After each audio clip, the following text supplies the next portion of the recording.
অনেকে অনেক প্রশ্ন করেন যে ভাই একজন বেদিন হওয়া সত্ত্বেও আপনি ভ্লাদিমির পুতিনকে কেন সাপোর্ট করেন। সেক্ষেত্রে বরাবরই আমার বক্তব্য একদম পরিষ্কার পানির মতন।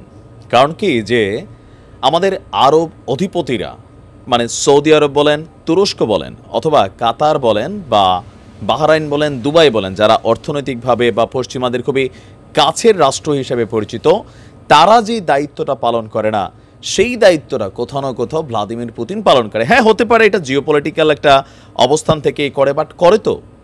সুখ দুঃখের কথাটা তো শোনে।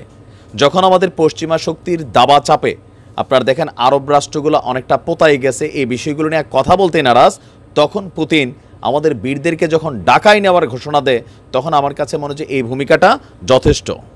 আর এর আগেও ইসরায়েল কিন্তু দাবি করছিল যে 7ই অক্টোবরের ঘটনার পেছনে পুতিনের সহযোগিতা ছিল, এমনকি অনেক মেশিনারি যেগুলো আমাদের বীররা ইউজ করছে এগুলো রাশিয়ারই তৈরি ছিল।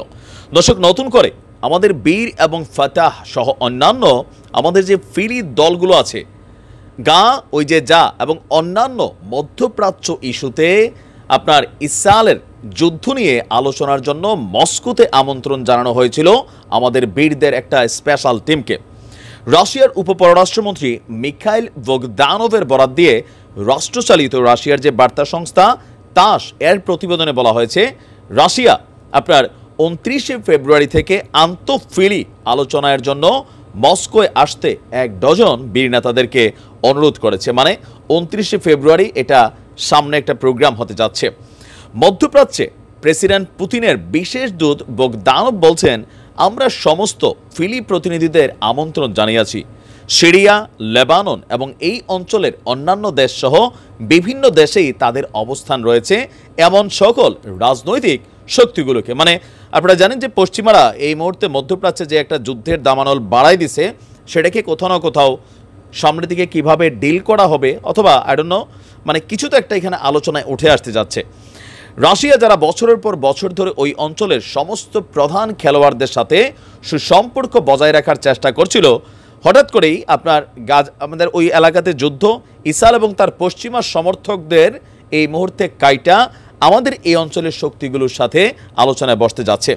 নাম প্রকাশে অনিচ্ছুক আপনার রাশিয়ার নিরাপত্তা যে সিস্টেম আছে সেটার সাথে কানেক্টেড একজন কর্মকর্তার বরাত দিয়ে তাস নিউজ বলছে, এখানে ফিলি এবং আমাদের যে বীর ভাইরা আছেন এবং কি ইসরায়েল ইস্যুতেই এখানে অনেক কিছু আলোচনার ইস্যু আছে। ইভেন আমাদের বীররা রাশিয়ার কাছে গোপনে সাহায্য চেয়েছে। এখন সাহায্য চাওয়াটা খুব স্বাভাবিক, প্রকাশ্যে চাইতে পারে না, হয়তো অনেক কারণ আছে।